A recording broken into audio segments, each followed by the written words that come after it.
Welcome to The Pulse, brought to you by the Helen Therapy Centers. I'm Henry Florsham, President and CEO of the Wichita Falls Chamber of Commerce.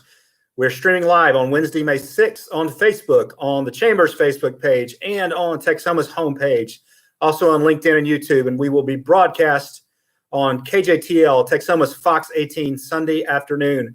Our guest today is the Superintendent of the Wichita Falls Independent School District, Mike Kuhrt. Mike, thanks for joining us today. Thanks, Henry. Thanks for having me. Big question on everybody's mind. Tell me about graduation. We're going to have a graduation, that's for sure. And right now, we've moved the date to 3 consecutive mornings, June 4th, 5th, and 6th. And so it'll be Thursday, Friday, Saturday morning. The reason for the morning is because it's cooler in the mornings, and we have less chance of an afternoon thunder shower if we have them in the mornings. And so we felt that was the best option as far as weather goes, being that it's going to be outside at Memorial Stadium. We'd originally had it planned for the last of May, but the governor kind of threw us a curveball yesterday whenever all the guidance we'd been receiving was get your plan approved, make sure that it complies with the governor's current orders and all that stuff, but there was never a June 1 date. So that was the curveball. So we're going to comply with the governor's order, and we're going to go June 4, 5, and 6. And so, of course, as soon as you release the dates, he makes the announcement, right? Correct. Yeah, we've been working about 3 weeks or so. We have a twice weekly call with the Commissioner of Education. All superintendents in the state do, and we've been talking about this for about 3 weeks about graduations and how do we do that. And we submitted a tentative plan about 2.5 weeks ago to not to have it approved, but just as an option for people to consider. And we also got it approved by our attorneys. We sent it to the city and the state and the county here. And everyone likes the plan. It's a little more strict than the governor's current orders, but I think it maintains the safety of our community. And people are going to be nervous about coming to a large gathering probably for the first time in a while. And we want people to feel safe. And we also want to protect people and protect our graduates and our staff. Well, the good news is that we will have graduation. Yes, unless it changes. Unless for some reason between now and then there's a change in the current situation. Otherwise, we're sure hoping to be able to. We are hoping to be able to have a live graduation. Good. Yeah. Over the last 6 weeks, we've had so many changes in the city and county orders as what business can and cannot do. So fingers crossed for my graduation. I try to tell people all the time, flexibility is the new norm. It is, absolutely. Because what we know today is not what we know tomorrow, and so it's likely to change at any point in time. So yeah, sure. So what's the last 6 weeks been like for you? It's been amazing, really kind of humbling, because our district, our community has just been awesome. I mean, I think we've done our part in Wichita Falls to flatten the curve. I think we've done our part to take care of our families and our community, and just our numbers are low, I think, compared to others, and it's horrible for those that have gotten the virus, and especially the couple that have died. I mean, I hate it for those families, but our community has just been awesome, and to watch it and see it, and especially the WFISD staff. I mean, they've stepped up, they've gone above and beyond. I mean, we've had so many stories of people without food or people without basic life necessities that people have just stepped up and taken care of. We've gotten donations into the WFISD Foundation to help with that. I mean, we had one family that had a refrigerator go out on a Friday morning, or actually went out like Wednesday or Thursday. We found out about it on Friday morning, and Friday night we had a refrigerator. So just that kind of stuff. It's just it's been pretty humbling to watch, and our parents, I mean, they've stepped up. And so it's been awesome. It's been tough because this is the new norm. This talking like we're talking now is the new norm. Yeah. You were on a call this morning. We had a chamber board meeting with about 30 people there. And a year ago, I would not have seen that happening. I would not have seen enough people to be interested in using these technologies. But nowadays, I think it's pretty clear that we're not going to go back to only meeting in person, because if you can have a group meeting like that, or you and I can do this and not have to be in the same room, I think it's going to happen because it saves time. We don't have to drive somewhere else. You don't have to get ready for a big group to come in, and it works.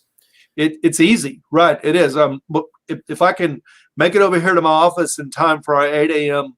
chamber meeting, knowing I'm going to have to be somewhere here in this building at 9 o'clock, that's just easier. And Yeah. if I can tune in that way, that's better. So talk to me about any technologies you guys are using that you weren't using before. Well, we've kind of been planning for this for about the last 5 years or so. Our staff really has spent a lot of time in professional learning opportunities related to Google Classroom and the whole Google suite for education. And so we've been doing a lot of this. We haven't used video conferencing like we're doing here. Google Meets has become a pretty regular thing. Now, I've had previous meets, like I'll get on with our technology staff who's in another building or something like that. Hey, can we jump on a video conference real quick because I want to show you something. I'm going to show you a design of something or whatever it is. But we haven't used them like on a daily basis. So I guess that's really the only thing new we've been using technology-wise. But our teachers have kicked it up a notch, and our students are definitely using it more. But they've been turning in assignments 6th grade through 12th grade in Google Classroom for the last couple of years. So we're kind of used to that. So before this whole situation came up, the big news of the year for WFISD was really turning out to be Modern Schools proposal. What's going to happen in November, if that's the date? And obviously it's too early to really be able to tell how this could affect that schedule and what the plan looks like. But what can you tell us about the proposal? Do you feel like it's still going to happen? When will we have details for the voters and so on? So we are continuing to plan. And just because we're not meeting on a regular basis does not mean we're not planning. Our teachers have been meeting with architects in all the different departments. We're still trying to figure out, what are basic needs in a classroom? What are learning spaces, do we want? Do we envision? And we're talking about a pretty modern facility, a new facility that's going to be different than what we currently have. And so that's been pretty cool. We're still looking at land opportunities. We have 2 of them that we've kind of narrowed in on, and we're hoping to have some information about them here fairly shortly, like as in the next couple of weeks, hopefully. We'll have some land contracts going. And then as far as the bond proposal goes, I think for us, it's too early to tell what the pulse of the community is. I mean, obviously, if we were doing it right now, we're all scared. We don't know what the future looks like and what this is going to, the new normal is going to be. But we want to wait probably until July, maybe even the 1st of August, and really kind of make a decision then what our community, how they feel about a November election versus, pushing it back to a May election where we have a little more time to look at those things. But right now, we're continuing to plan so that way we have a plan ready to go. And we're about to start involving the community in some virtual field trips to other campuses or other spaces that we like. And so we can start designing and really have a conceptual design for this building by August. Gotcha. Okay, let me go back to something you said. So in a couple of weeks, we'll know the properties that you're looking at right now. Is that correct? Hopefully we'll have some contracts started and we'll be able to get some board action on those contracts in the next several weeks. Okay, yeah. Good. Thank you. Because that's one of the that's probably, other than just the general why do we need this, that's probably the question I get the most is where are these going to be? And a lot of people are holding back support or lack thereof until they can find out what that looks like. The goal since I got here, even going back to 2014 bond before I was here, was to have high schools that are not tucked away in neighborhoods, have schools that are on major thoroughfares where when you're driving into our city, you see these new buildings and these new learning spaces. And so it's both attractive to business owners and attractive to parents and things like that. So we think we found some properties that are located on major thoroughfares through town that would have high visibility and really kind of showcase our schools to anybody driving through and in locations that I think our community can be proud of. So yes, as soon as we have contracts on those and have something moving forward, we will definitely like to share that with everybody. Good. Another real serious question. Have you watched Tiger King? No, I have refused to watch Tiger King. Mike, you're missing out. It It is the best piece of entertainment I have seen in years. I'm not doing it. All right. Who on your team has gone above and beyond the Call of Duty over the last 6 or 7 weeks? Wow. I think our curriculum and instruction staff have been amazing. They've planned all the lessons, 8th grade on down, and for our teachers to use, and they've come up with options for students, and so they've really stepped up.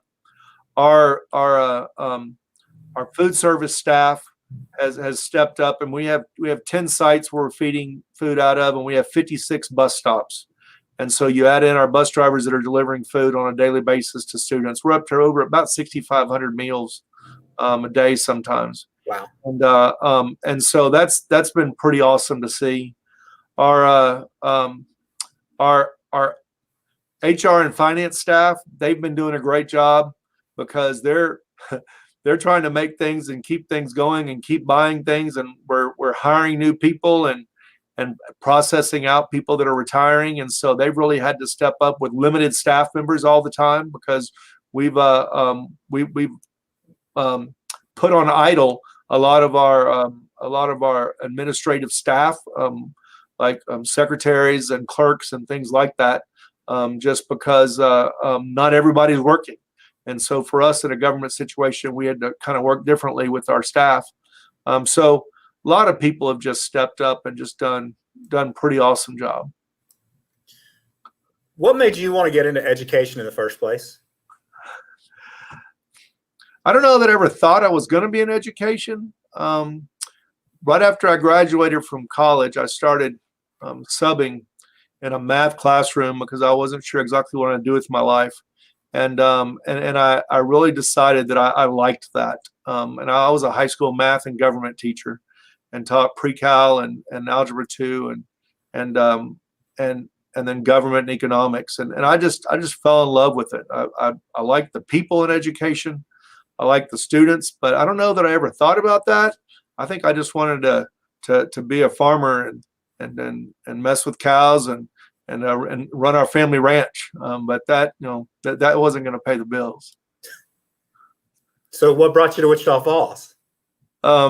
This opportunity in Wichita Falls was a great opportunity for me. It's my 3rd superintendency, and I was in 2 smaller districts, and we were really looking for a place to raise our daughters because that was a big deal for us. Our oldest was a sophomore in high school, and then the younger ones were in middle school and elementary, and we really wanted a nice community to raise our kids. And so when you look around at different opportunities in education, you look at the community. And we fell in love with First Baptist Church. We fell in love with our friends that we've made here. And so it's just, it was pretty awesome when we got here. So speaking of your family, how are they doing through all this? Well, most of them are home. The 2 of our college daughters, the one at Air Force Academy in West Point, they're both home. The academy sent them home and said, we're worried about seniors graduating. And so they focused on them, and they've been doing online learning at home for about 6 weeks now.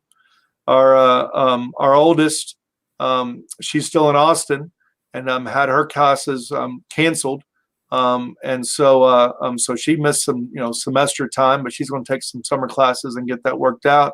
And then our youngest, she's a sophomore at Rider High School and taking online classes. So at any given point in time, there might be 5 or 6 of us online. I'm trying to do some virtual learning and live streaming. And so we've kind of updated our internet a little bit to make sure that it's good to go. So, but my wife and I are loving it because we didn't think we'd have our whole family together as often as we've been together since once they graduated and started to leave. But it's been cool for us, but probably not so much so for them. Yeah. All right. For those of you who just joined us, you're watching The Pulse, brought to you by Helen Farabee Centers.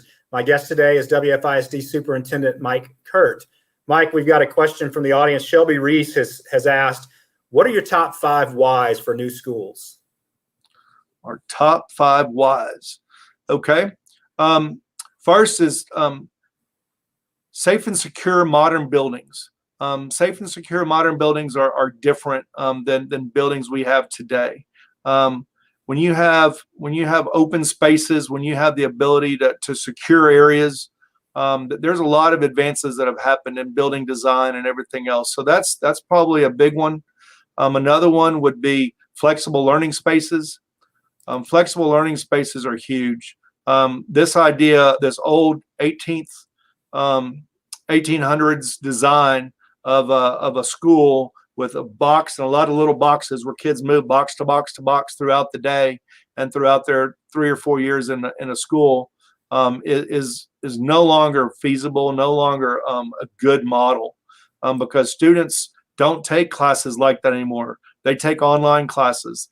They want flexible schedules, and we need to be able to adjust the building envelope to be able to handle that. And so flexible spaces is huge. Natural light. Natural light is such a big deal and makes a big difference. And if you sit in an office all day long and you're underneath the bulbs, that it dries out my contacts and wears out my contacts. And so natural light's a big deal. And if you can bring in natural light, and there's so many neat ways to light up a building without using much electricity because you have natural light, that's a big deal. And then I guess this is probably my fourth why. I guess the fourth why would be maintaining old buildings is really expensive, and just like with your house, if you have an older house, those are big expenses that you have to take out loans for and use funds for that you just normally don't have available. And we don't have funds like that to take out big purchases and completely replace roofs at campuses. And so when you have a 100-year-old building and 70-year-old buildings, maintenance is really tough. And so we've decided as a district that a lot of our 100-year-old buildings need to go away. And so we're going to start phasing them out. And in order to phase them out, we have to have something new to replace them. And so those are probably the ones I could think of right now. Good. What do you think's been the biggest adjustment to moving everything to online teaching? Yeah, I call this emergency remote instruction. This was not planned. This was not something we anticipated. When you take an online class at college, if you take an online class, it's because you want to take a class and whoever's teaching the class wants to teach the class, and they design it that way. I've taught online classes for 2 or 3 semesters at MSU with graduate students there, and I wanted to teach the class and they wanted to take it, and I set it up that way. This was not that. And so this idea of interacting with students, when we're used to seeing students on a daily basis, we knew we had to come up with a way to connect. And so Google Meets for us has been huge. We have, I don't know what the total was recently, but it's over 200,000 Google Meets that we've had since this started, with teachers meeting with their students to have this face-to-face interaction. Even though we're not in the same room, Henry, I still feel connected to you because we're looking at each other and we're talking to each other. And that's a big difference. And so I think that's probably been the biggest adjustment, is getting that thing worked out where we can still connect with students. And teachers, they really miss their kids. And so being able to see them and check on their well-being has been really huge for us. Yeah, it's been pretty neat for us watching the kids engage with their classmates and their teachers. Even our youngest, Callie, she's just 8, but watching her get on that computer and talk to her teacher about the work that she's been doing, it's just awesome. She's like a big kid. And when you see the grid view of all the kids and they're like, oh, look, what do you got? Oh, here's my puppy today. And they start sharing stuff like that. Those are so cool. It's the best show and tell ever. It is. All your friends get to see look at my room. Yeah. Right.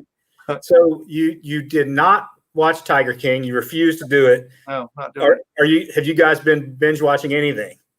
I'm sure the girls they binge watch quite a few different shows. I'm not exactly sure which ones they are. I mean, there's a lot of Friends watching going on. I know that happens quite a bit. Which that's, you're like, really, Friends? Oh yeah, that's a big deal.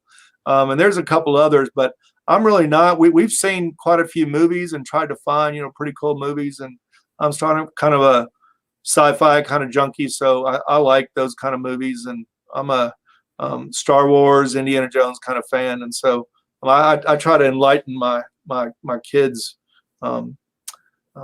horizons a little bit with different awesome movies that are out there, but they won't let me watch The Patriot just because I watch it all the time because I love Mel Gibson. So yeah, that's a good one. Yeah. We got the kids to watch Ferris Bueller the other day for the That's first awesome. time. Yeah, that was awesome. The other day, 2 nights ago, I watched a movie called Yesterday. Have you seen that? No. It's about so it's by Danny Boyle, who did Train Spotting and Slumdog Millionaire, and it's about a struggling musician that has an accident, and when he wakes up, he realizes somehow that he knows all the Beatles songs, but the Beatles never actually existed. And so it's about him becoming famous as he starts singing these songs, and his conflict with this idea that everybody thinks he's a genius and he didn't actually write any of them. And it is awesome. It's awesome. That's good. Yeah. What do you miss doing the most? Like during this pandemic? Yeah. I miss going to restaurants. That's been and getting a haircut. I'm really pumped up about that fact that I get to go visit Brittany soon and have her cut my hair. But we like to go out to eat, and we like to obviously with daughters, they like to shop. But we like to go out to eat and just hang out in a lot of our different restaurants around town, and so we miss getting to do that. I think quite a bit, and it's been it's good and bad that the girls are home and we weren't expecting that, but when you can't go do anything, that's kind of tough. Or can't do a lot of stuff. And we're able to get out and go to the park, so we like that. So that's been great. But probably going to restaurants, I probably miss that the most. What are y'all's favorite places to go? Here in town, we like to go to El Tapatio's, the Pelican, Parkway Grill. Let me think where else. We're all Chick-fil-A fans, and so that's pretty normal for us. Texas Roadhouse. I'm a Whataburger fan, and but I haven't been doing that lately. But yeah, we did Hefe's last night for Cinco de Mayo, and it was awesome. I have not been there before, and it was fantastic. Yeah. Oh yeah, we did our own Taco Tuesday, and I made tacos at home. So yeah. So we've talked a little bit about what you're real proud of with the district over the last 6-7 weeks. Is there anything that you would do differently?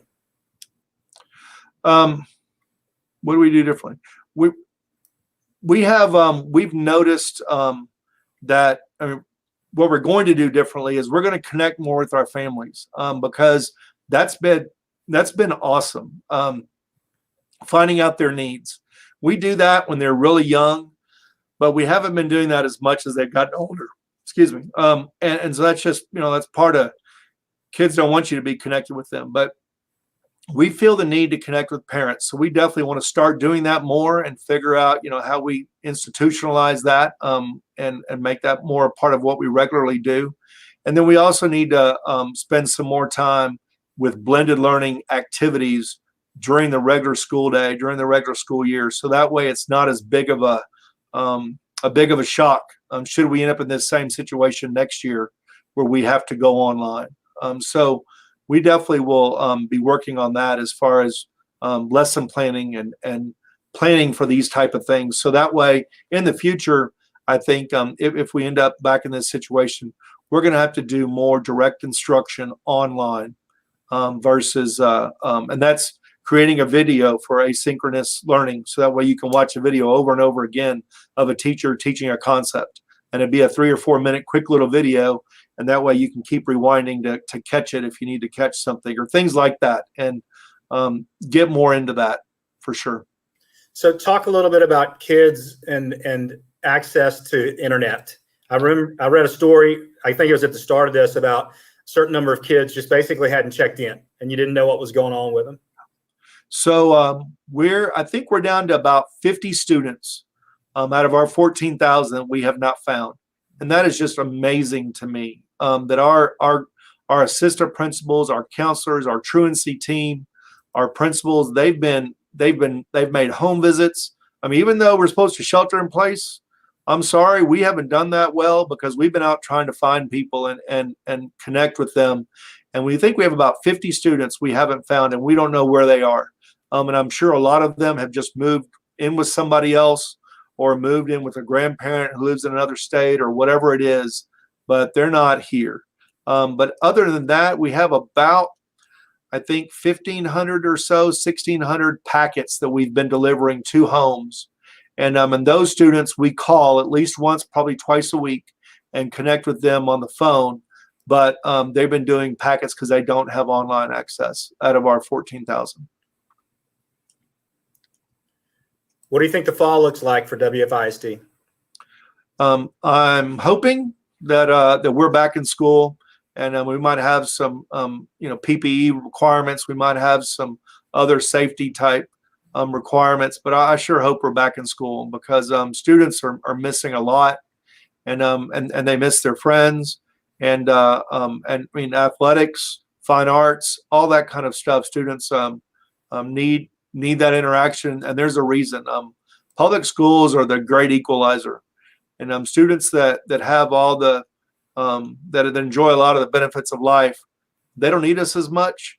But students that don't, and families that struggle, they really need public schools for their children to get the learning they need to have. And so I'm sure hoping we're back in school. I think we're going to see. I read an article the other day in the I guess it was the New York Times or Washington Post, I'm not sure which one, about across the world how students are going back to school, and they have social distancing things in place, and they have different PPE that they're wearing, and precautions they're taking. But it's going to be interesting to see over the next several months what that really looks like. And we're so much, I mean, and I need to knock on wood, we've just done a really good job here in Wichita Falls, I think, and I can't stress that enough, to keep ourselves safe and to keep ourselves isolated, and make smart decisions when we are out. I still think people don't know how to read one way, but they're working on that in the stores a little better. But I think we've done a good job with that. So hopefully we're not in as bad a situation as some places. Sure. In just about a minute, we're going to wrap up the TV broadcast for the Pulse. But if you're watching us streaming, stick around afterwards and we'll keep going. Mike, what's something that you enjoy doing now that you weren't doing before all this started? What I enjoy doing now, I'm just really enjoying the time with my daughters, that they're, especially the two that are at the academies that are home. We weren't expecting them to ever be back home, and so that's been pretty cool. And the one from Air Force has another cadet that's living with us because she was lacking a place to be. She didn't have a place to go to, or that was acceptable where she'd have the opportunity she has with us. So we have an extra one with us. So that's been pretty awesome. We've enjoyed having them. That's great. All right. Thank you for watching this TV broadcast of the Pulse, brought to you by Helen Farabee Centers. For the live stream crowd, stick around. We'll be right back. Thanks again to Texoma's Fox 18 for airing this show, and to Superintendent Mike Kuhrt for joining us. We'll see you next week.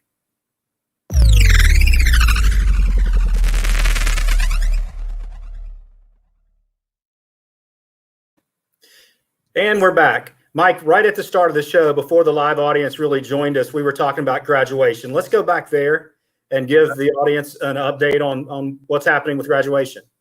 So graduation has now been rescheduled to June 4th, 5th, and 6th. We originally had it planned the end of May, but the governor had a new order that came out yesterday afternoon that set June 1st as the first date we could have live in-person graduations for our community. And so we're abiding by the governor's order, and we're now going to have graduation the 4th, 5th, and 6th at Memorial Stadium, 9 a.m. each day. And the reason for 9 a.m. is that's a cooler part of the day, and we have less likely of afternoon thunder showers since we're going to be outside. And so we just think that'll be a more pleasant experience for everybody, especially graduates that are in caps and gowns. It's going to get pretty hot regardless between 9 and 10 a.m. But hopefully we can do that and not have to have a late evening graduation that would be just, could be unbearably hot. What do your kids think about your job? I don't know. You'd probably have to ask them what they honestly think, but it's pretty tough for them sometimes. We agreed a long time ago that I just really don't talk about things related to work at home. And their main reason for that is when somebody asks them, well, what's your dad doing about this? They can say they don't know. And that's an honest, easy answer for them, to where if they know something that we might be thinking about, then they have to think, am I supposed to share that or not? So I really don't tell them a lot about it, but I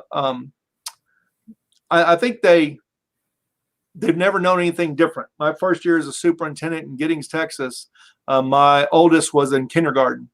And so they've never known school without dad as a superintendent. So you talked about going out to eat a lot. What's your favorite thing to cook? So I like to grill, and we grill out quite a bit, and I like to grill steaks and fajitas and things like that. But since this has started, and we have this other cadet that's living with us from the Air Force Academy, she's from Philadelphia. And so I've become a beast at Philly cheesesteaks. And we're really liking Philly cheesesteaks these days. And we're talking mushrooms, peppers, onions. It's been pretty awesome. So I'm excited about that lately. All right. Just let me know when to come over. All right. So you talked a little bit earlier about that there was some sort of plan in place for a situation like this. Where do you go for direction? Where do you go for assistance or for guidance when something like this comes up? So we have a pretty awesome regional group of superintendents, about 39 of us from all 6-8 counties around us. And we meet on a weekly basis, sometimes twice a week, to talk about what we're doing. But a lot of them are a lot smaller than us. And so they don't have some of the same issues we have.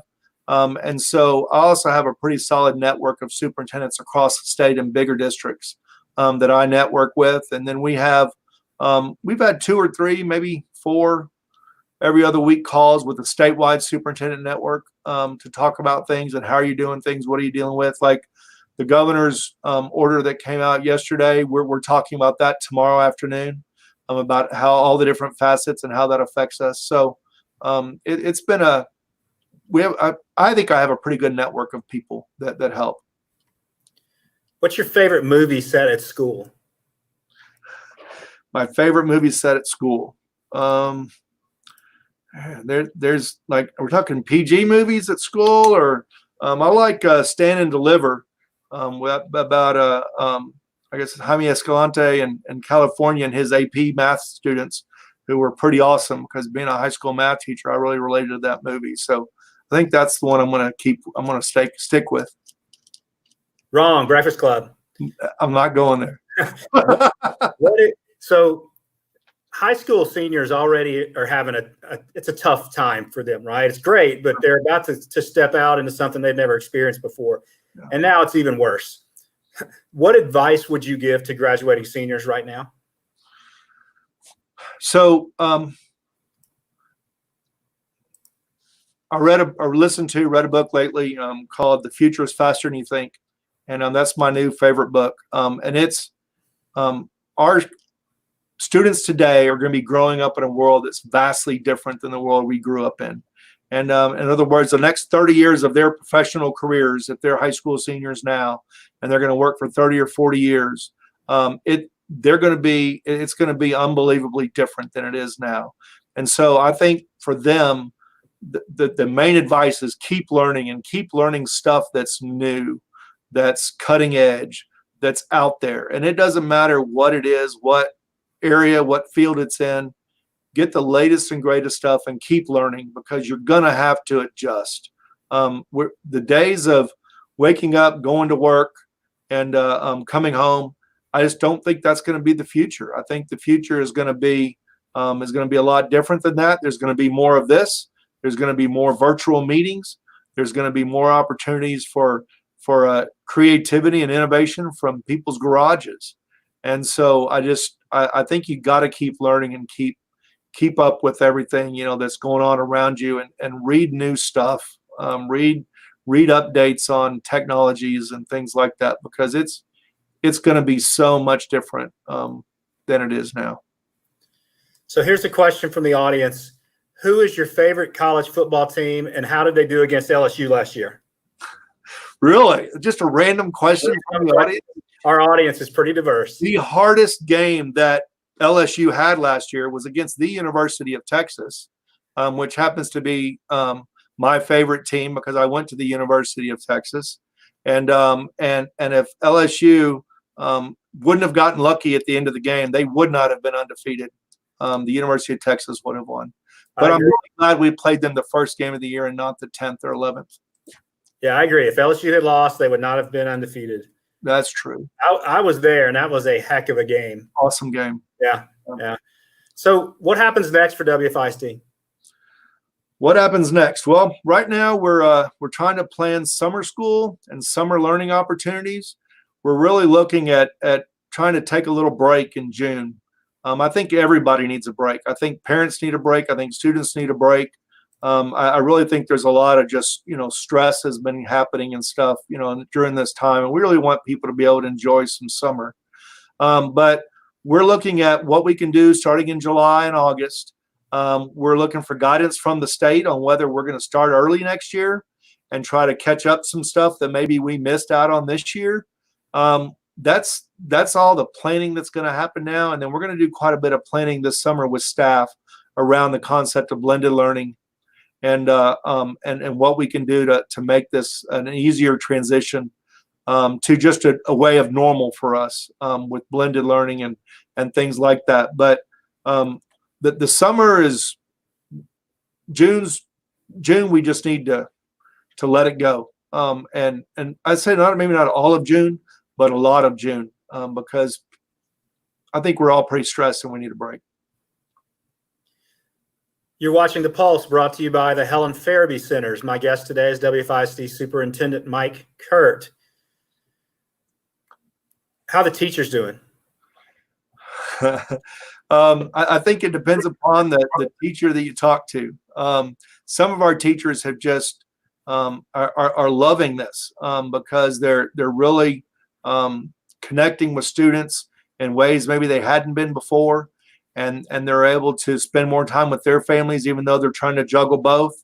But we also have lots of teachers that are struggling because they're trying to juggle both, and they're trying to do both those things, and that's huge. And when we designed all of this, I saw something early on that was remember your staff, their parents and wives and husbands and daughters and sons first, and then their teachers. And we've tried to keep that in our minds. That's the reason our C&I staff did the planning, and all we were asking teachers to do was connect with students. Now, our high school teachers, they had to do a little more because those students had to get credits, especially AP and IB students. They still have to take tests. They still have requirements in order to do that. So they had to do a little more of that. And so, my hats are off to them. I mean, they've really stepped up and done a great job. But it's been tough, I think, on a lot of us, not getting out of the routine and not doing the normal things we do. And we're a Capturing Kids' Hearts district. And most of our schools, as students walk in the classroom, the whole goal is to have an adult interaction, a quality adult interaction every day with the child. And that might be the only quality adult interaction that child has that day. And so we shake their hands and say, how are you doing? And we look you in the eye and we expect a quality response, not just and so we've missed that a lot. And so I think that's probably been the hardest thing that teachers have been upset about. Cherie West posted that we're doing great. So awesome. She does great wherever she is. What was your favorite school subject? History. I loved history.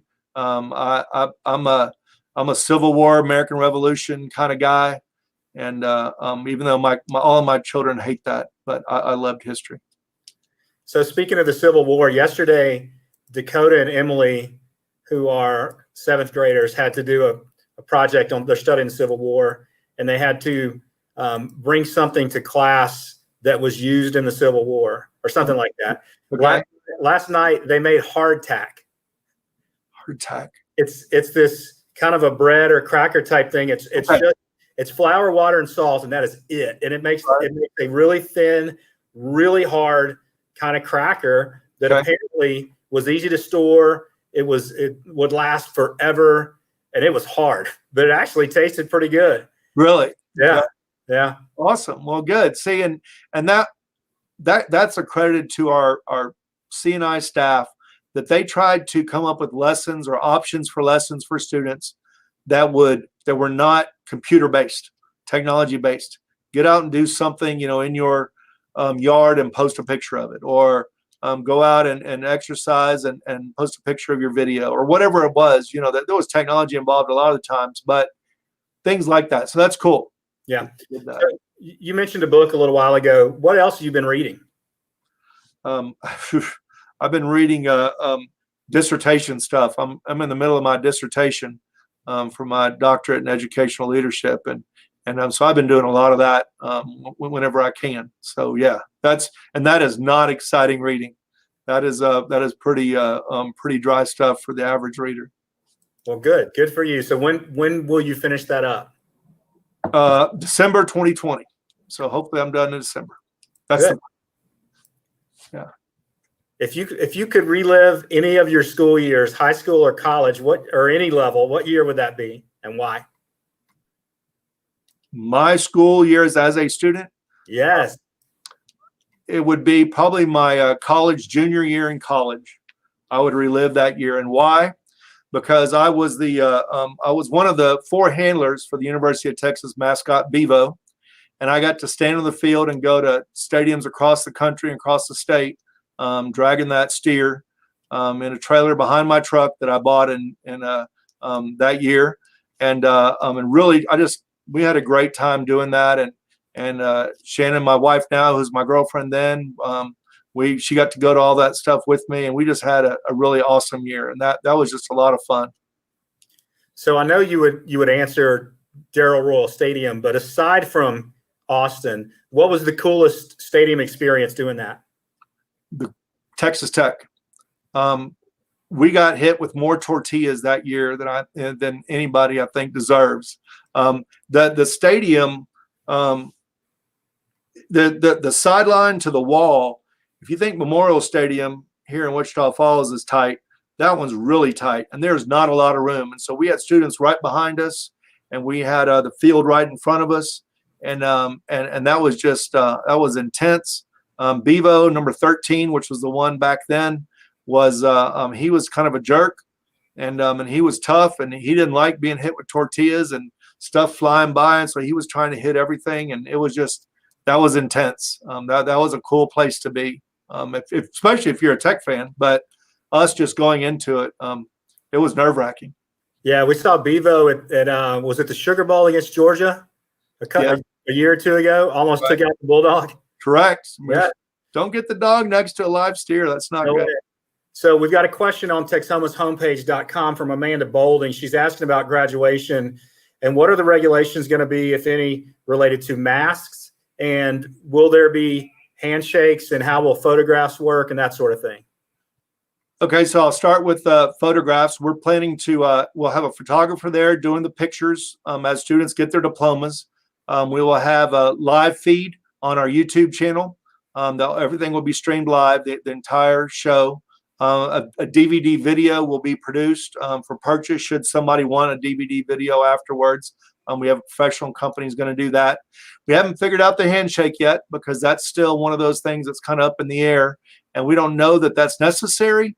So we might not do that. We might just hand a student a diploma, and they'll have a diploma and ready for a good picture. And again, that will be live streamed for anybody who can't come. As far as the stadium goes, part of these plans that we've had to develop require us to be cognizant of everybody and everybody's nervousness about going to a big gathering like this. And so there will be one way in. People will line up. They will enter the stadium single file. They will be seated. We will have police officers there to seat you. They will not be holding seats. You're going to have complete parties when you come in. We're going to fill up a row and work our way up the stadium, and then we'll go to another section and fill our way up and work our way up the stadium, keeping social distancing in between families. And everybody will be required to wear a face mask. And that is not for your protection, but that's for everybody else's. Because if I'm really nervous and I can't enjoy the event because people around me don't have face masks on, and I'm worried about that, That's just not right. And so we're going to require everybody to wear a face mask whenever they're entering the stadium and leaving the stadium. Students will have face masks. We'll have face masks, and so there's just going to be requirements like that. We're going to have hand sanitizing stations throughout the stadium.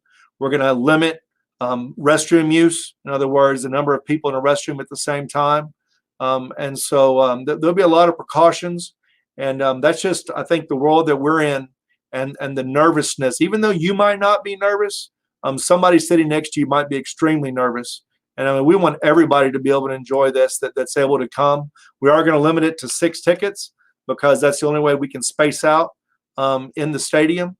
And all of that's going to be coming out here shortly, and people will know. Parents will all get notified of all the requirements so they know ahead of time what those are. Okay, we are streaming live until 4 o'clock, so post your questions and we'll try to get to them. Mike, we talked a little bit earlier about those lost kids, those kids that we weren't able to get in touch with, that haven't checked in online. Obviously, we know there are several factors that go into that. One of them is broadband in underserved areas. Has there been any discussion yet, or do you see any discussion coming out of this by local, state, federal governments about how to address this issue? Definitely. I think universal broadband is going to become universal access, something like that. Wi-Fi is going to become a reality sooner now than later. I've already had from a couple people that own towers in this area, and they're willing to let us use their towers. And it doesn't help us for this year, but we're going to definitely investigate that and see what it's going to take for us to be able to set up WFISD Wi-Fi. We have the fiber now. Our school board was really, proactive on this a couple of years ago, and we've installed fiber throughout the district, and we have our own connections, one going south of town and one going east of town. And so we have fiber throughout the district, and we have the ability to burst that quite a bit. And so we're looking at what we can do to offer Wi-Fi to every one of our students when they're on a WFISD device. And so that's, I think, it's going to become a reality sooner than it definitely would have before. Do you think college football will happen in the fall? Gosh, I hope so. That's so many students and so many. I mean, there's a lot of money involved in that, everything. And plus, I love college football, and I think we're going to take a deep breath here over the summer and across the nation, and kind of look at the world and see how the world's reacted to this. And I think we're going to come back to a different normal, but some sense of normal, because that's just, there's so much value in sports and fine arts. I mean, concerts and things like that. I mean, what if I had to grow up without going to concerts and stuff? That would just be, would have been horrible, because that was such a cool thing to be able to go see those things. So, whatever it was, I think we're going to step back and figure that out.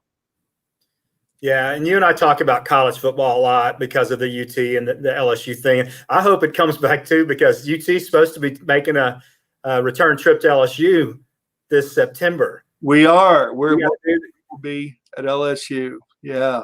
What are the Longhorns got a good team coming up? Oh yeah, I definitely think so. We got Ellinger is going to be a senior, and we've got we've got a couple of holes to fill, but had another good recruiting class, and I'm really thinking it's going to be pretty positive year for us, and hopefully we'll start out with a win. Well, fingers crossed for everybody that we can get back there, not just for college, but for high school and everything local as well. Correct. So there's a question that's been posted on Texoma's homepage.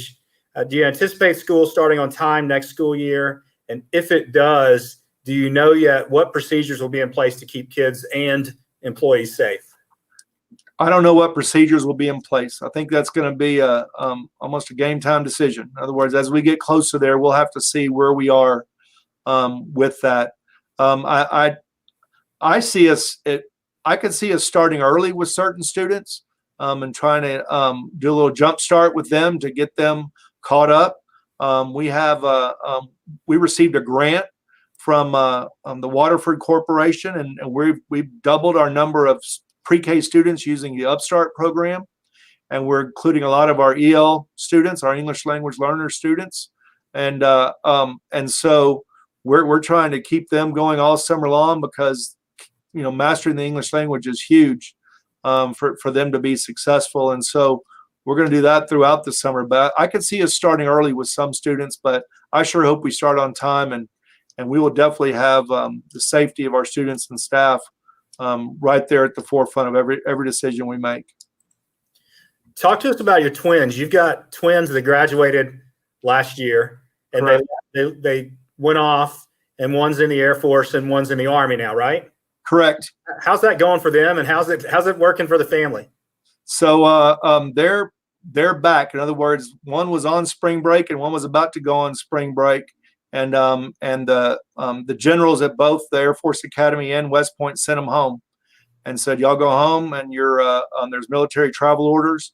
And so they've been bunkering down at our house, and we've had to go out. I bought a couple small little desks, and we bought some Google Homes to update the internet around our house, so that way we could live stream. And I said, and we have another Air Force cadet with us, and so we have 3 college students at our house doing online instruction every day. I mean, they don't miss days. They go just about morning to evening, and they have check-ins all the time. And so that's been interesting, but it's been awesome. The academies have been great. They've learned so much and been exposed to so many different students around the nation. And one thing I can say for sure, I have a Hershey graduate who's the University of Texas, has been on the dean's list repeatedly. And I have 2 Wichita Falls High School graduates that were prepared for the academies academically. And so and my sophomore writer, she's going to be prepared for anything she does as well. And so we have awesome schools that are getting these students prepared. And so I'm excited about that, but it's been great having them home. What do you think when we do get back to school? What do you predict is going to be the biggest change out of all this?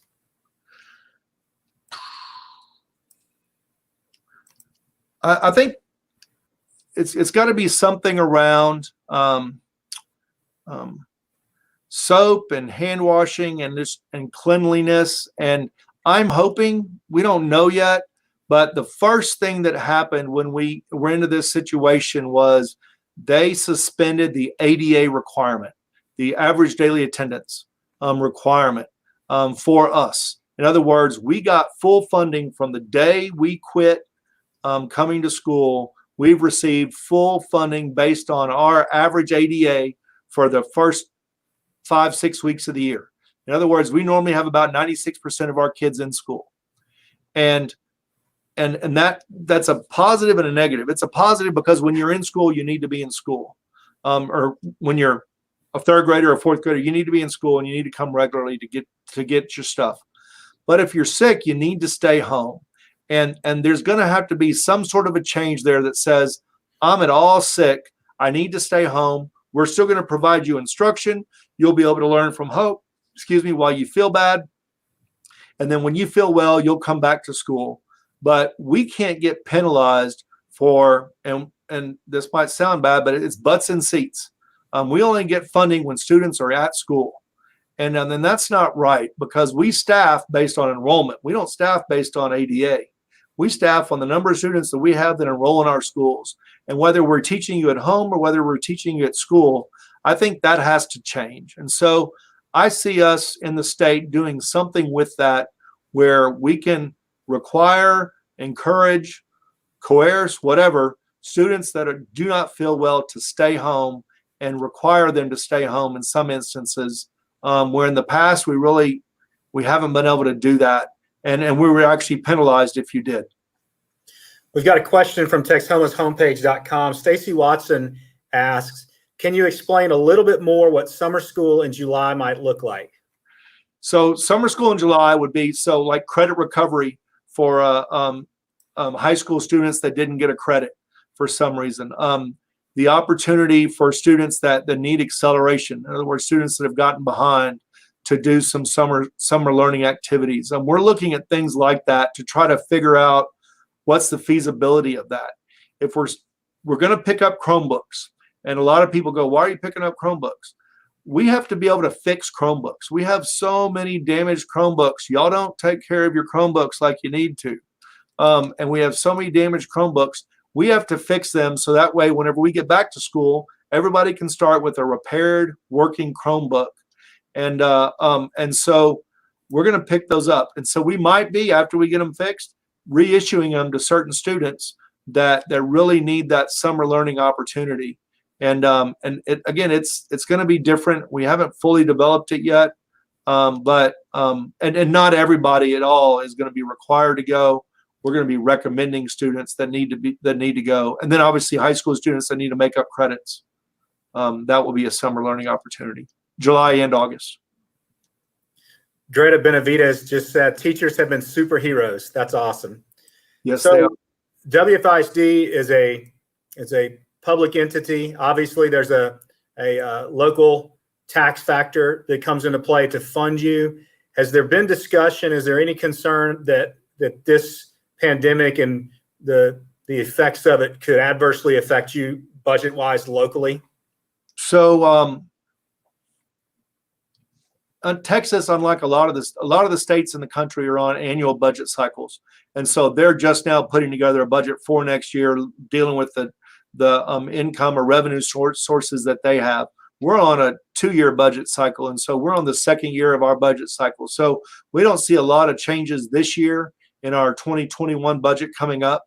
I don't see a lot of changes in that, but we're going to be very specific and purposeful and refilling vacant positions or adding positions or any kind of things like that.